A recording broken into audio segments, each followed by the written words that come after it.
produit un résultat important. Quel appareil est le plus efficace contre la cellulite? Rouleau mécanique ou ultrason? Alors, on va passer le sujet, puis après on verra. Vous avez fait ça aussi, tout ça? Elle est dans notre sujet. Vous êtes dans le sujet? Elle est dans le reportage. Mais c'est une affirmation. Vous avez fait ça, Sandra. La preuve, regardez. Le palpé roulé n'est pas un savoir-faire de pâtissier, mais bien celui d'un kiné. Alors, à quoi sert ce geste? Comment agit-il sur la cellulite? Est-il efficace? Sandra a bien voulu être notre cobaye. Ses impressions dans ce reportage de Egert Plia et Violaine Vermeau. Go! Sandra a 30 ans, c'est une ancienne danseuse professionnelle. Elle a gardé sa jolie silhouette, mais elle n'a pas été épargnée par la cellulite. Aujourd'hui, elle va tester le palpé roulé mécanique. Mais avant de débuter la séance, la kinésithérapeute localise l'ennemi à abattre. On a affaire à une cellulite légèrement fibreuse puisqu'on voit la peau d'orange. On a des petites localisations, donc on pourrait dire cellulite adipeuse dans la banane sous-fessière. On a une cellulite qui est peu importante, peu marquée, plutôt des zones à déstocker. On va pouvoir lisser vraiment toutes les irrégularités de peau que l'on peut voir ici, surtout dans le haut de la cuisse. Je vais prendre une photo. Ça y est, la cellulite de Sandra est immortalisée. Elle peut enfiler son body collant. C'est une combinaison de protection sur laquelle la kinésithérapeute délimite les zones à traiter. Ici, mes doigts s'enfoncent un petit peu plus, donc j'ai cette banane sous-fessière que je vais traiter avec en dehors la culotte de cheval. Et je peux comparer ici les deux bananes sous-fessières pour traiter peut-être un petit peu plus celle de droite ici. Donc je vais commencer sur la fesse. Vous allez lever la jambe tendue là où je suis. Vous tenez environ 10 secondes et vous relâchez 10 secondes pour bien reposer votre muscle. Je lui demande de contracter son fessier pour bien suivre le volume du muscle. Et ainsi, je travaille le tissu cellulitique, le tissu graisseux sur le muscle contracté. Ainsi, entre les rouleaux, je n'ai que la graisse et je n'ai pas le muscle. Ce qui me permet d'être encore plus efficace dans mon action et de lissage et de déstockage. Ce bruit d'aspirateur est produit par l'action des rouleaux. Des rouleaux censés déstocker, sculpter et poncer les cellules adipeuses pendant 35 minutes. Chaque patiente a le droit à un programme personnalisé défini par la machine.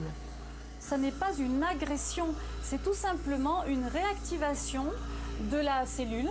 On lui donne un petit coup de pouce pour qu'elle se mette au travail alors qu'elle ne voulait rien entendre dans cette région.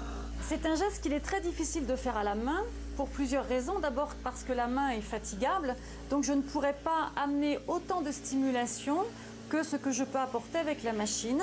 Ensuite, avec la main, je vais obligatoirement pincer les tissus pour les saisir. Et qui dit pincement dit douleur.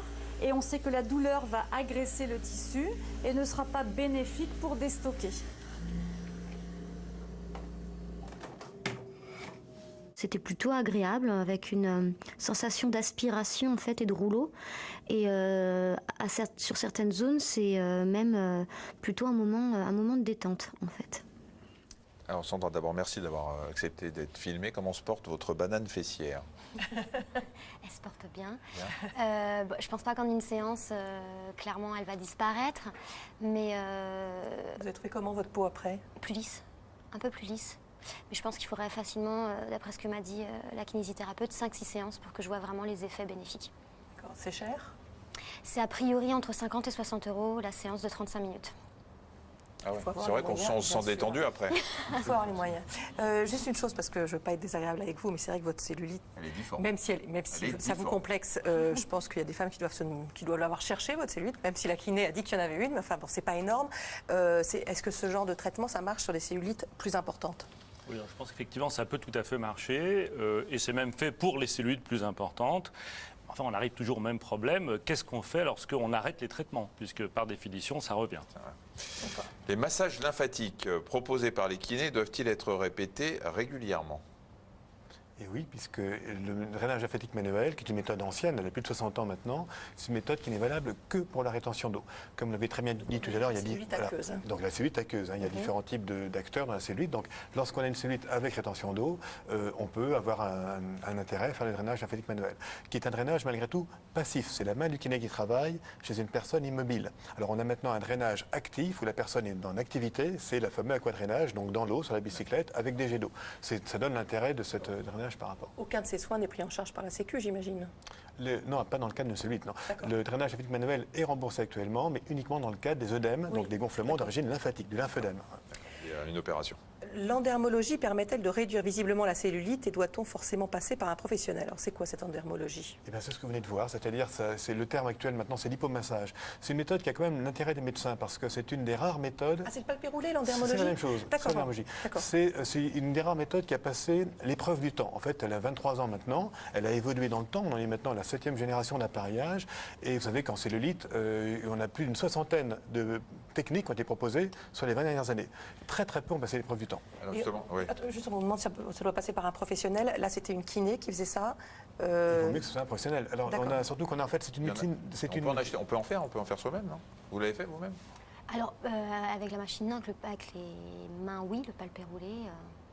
Ah non, il n'y a pas des machines qu'on peut Il existe des s'acheter machines ici qu'on peut, pour prolonger l'effet. Mais l'effet, je pense, parce que ce qui a été démontré, c'est une des rares techniques dans ce domaine où il y a beaucoup de choses qui sont proposées, qui a une forme de validation à la base, c'est un principe qu'on appelle la mécanotransduction. C'est-à-dire que lorsque vous faites une stimulation mécanique, donc un étirement, par exemple sur une cellule, elle va modifier son comportement. Par exemple, un fibroblaste produit davantage de collagène. Par exemple, une cellule vasculaire va activer sa rétention d'eau. On va passer à la lipo, mais juste un mot, vous faites de l'automassage, comment vous faites? Alors, c'est des techniques que j'ai vues dans des magazines de palpé roulé, où vous allez du bas vers le haut, dans le sens du système lymphatique, il me semble. Et alors, c'est pas pratique du tout parce que...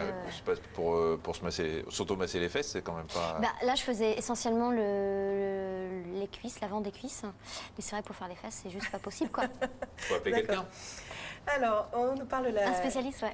Ou pas. La liposuction. On demande si la